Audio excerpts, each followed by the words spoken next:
ఈ కూటమి ప్రభుత్వం గత ఎన్నికలకు ముందు తాము అధికారంలోకి వస్తే ఈ రాష్ట్రంలో పెట్రోల్ డీజిల్ ధరలను తగ్గిస్తామని పక్క రాష్ట్రాల కన్నా కూడా తక్కువగా ఉండేట్టు చూస్తామని ఈ రాష్ట్ర ప్రజానీకానికి హామీ ఇచ్చి ఎన్నికల మేనిఫెస్టోలో కూడా ప్రకటించి స్పష్టమైన హామీ ఇవ్వటం జరిగింది.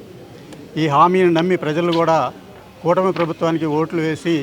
వారికి అధికారాన్ని అప్పగించి ఇప్పటికే 2 సంవత్సరాలు అవుతుంది. గత 2 ఏళ్లలో వారు ఇచ్చిన హామీని ఏమాత్రం నెరవేర్చకపోగా కేంద్ర ప్రభుత్వంలో భాగస్వామ్యంగా ఉన్నటువంటి ఈ కూటమి ప్రభుత్వం ఈరోజు పెట్రోల్ డీజిల్ ధరలను 3 రూపాయలకు పైగా పెంచడం ఇది చాలా దుర్మార్గమైనటువంటి విషయం. నమ్మి ఓట్లు వేసి అధికారం అప్పజీవిన ప్రజలను మోసం చేసేటటువంటి విషయం. తక్షణం ఈ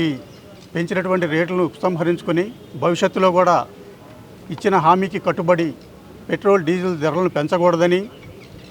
సామాన్య ప్రజల మీద పెట్రోల్ డీజిల్ ధరలు పెరగడం వల్ల ఎంతో భారం పడుతుంది కాబట్టి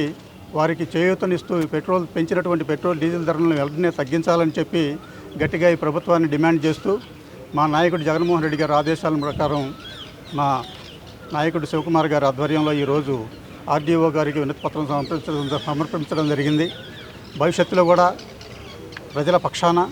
పక్షాన నిలబడి ప్రజల యొక్క అవసరాల కోసం వైఎస్ఆర్ కాంగ్రెస్ పార్టీ ఎప్పుడూ ముందుంటుందని, ప్రజల యొక్క సమస్యలను ఎప్పటికప్పుడు ఎండగడుతూ ప్రభుత్వాన్ని దృష్టికి తీసుకొచ్చి ఆ సమస్యలను సాల్వ్ చేసే విషయంలో ఎప్పుడూ వైఎస్ఆర్ కాంగ్రెస్ పార్టీ ముందుంటుందని తెలియజేసుకుంటూ